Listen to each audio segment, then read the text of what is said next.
Oi, sou Paulo Eliandro, estou aqui para falar hoje com vocês sobre produtos biológicos. Bom, produtos biológicos ou biotecnológicos são produtos fabricados utilizando linhagens celulares de mamíferos, insetos ou micro-organismos. E o que eles têm em comum? Eles têm muita instabilidade frente a condições severas de esterilização. E isso enfatiza a necessidade de assegurar a ausência de risco dos produtos frente a contaminações durante o processo de fabricação do medicamento. A gente pode destacar os processos de fabricação das vacinas. Foram os primeiros a implementar diversas técnicas que asseguravam tanto a qualidade quanto a segurança dos produtos. E quando a gente fala de vacina, a gente lembra das vacinas virais. A maior parte delas apresenta grande segurança, mas existem alguns casos de contaminação. E esses casos levaram então à criação de alguns guias para assegurar a ausência de risco em produtos biológicos. Um exemplo deles, que é o que a gente vai discutir hoje, é o ICH-Q5A. Ele avalia a segurança viral de produtos biológicos derivados de células de linhagens humanas ou animais. Bom, mas então do que se trata o Q5A? Quando a gente fala de produtos biológicos, eles são muito diferentes de pequenas moléculas, porque eles utilizam células vivas na sua fabricação. Então, por muitos anos, por exemplo, as vacinas foram feitas utilizando células e crescimento de viroses dentro delas. E aí, então, essas vacinas eram submetidas a um processo de fabricação e no final dele tinha um processo de esterilização, que era capaz de inativar potenciais agentes infecciosos. Mas existem vários tipos de processos de fabricação de produtos biológicos e várias classes de produtos biológicos. E nem todos aceitam essa esterilização terminal.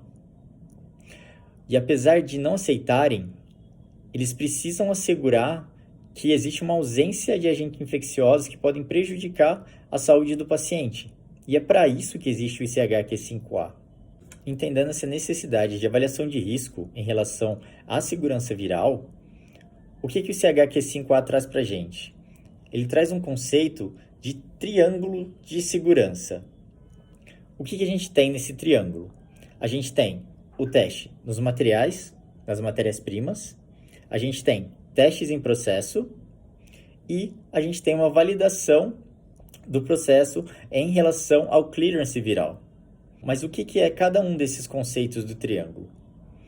O teste em matérias-primas nada mais é do que você fazer a avaliação e o acompanhamento de qualidade de tudo que entra no seu processo.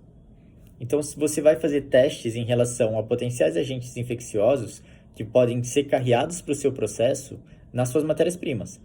Porque é importante você ter o controle do que está entrando no seu processo para você saber se existe risco ao paciente ou não.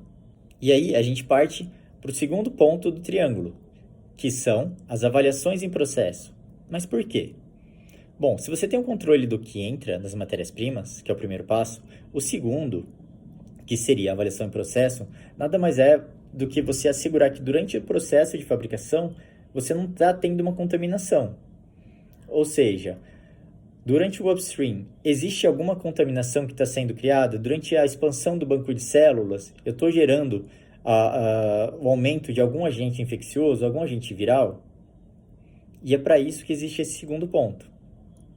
E por fim, existe o terceiro ponto, que é o clearance viral. A gente sabe o que entra, a gente sabe que existe o controle em processo, mas a gente precisa de uma margem de segurança.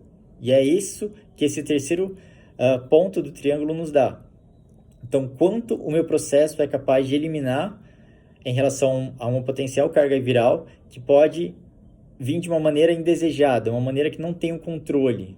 Bom, então esse terceiro ponto nada mais é do que a avaliação da capacidade do meu processo em reduzir carga viral, seja através de inativação ou remoção. E aí eu tenho vários processos que vão me dar uma capacidade de inativação viral. E aí quando a gente junta esses três pontos, é possível assegurar que o produto não vai oferecer risco em relação à carga viral, à presença de agentes infecciosos ao paciente. E é isso que o ICH-Q5A traz para a gente.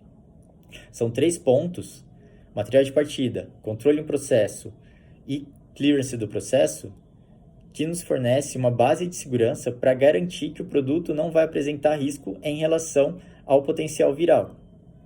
Mas olha que interessante esse conceito do Q5A. Ele avalia o risco em relação à segurança viral de um produto, que nada mais é, se a gente olhar de uma maneira mais grossa, uma impureza de um produto biológico. Quando a gente olha um produto sintético, vamos falar de um IFA, por exemplo, a gente também faz esse controle utilizando esse mesmo triângulo de segurança. A gente avalia as matérias-primas, então a gente tem um controle do que está entrando no meu processo, eu tenho vários controles em processo e tem, por exemplo, o cálculo de fator de purga, que nada mais é do que uma margem de segurança que vai me dar sobre quanto o meu processo consegue separar o IFA das impurezas.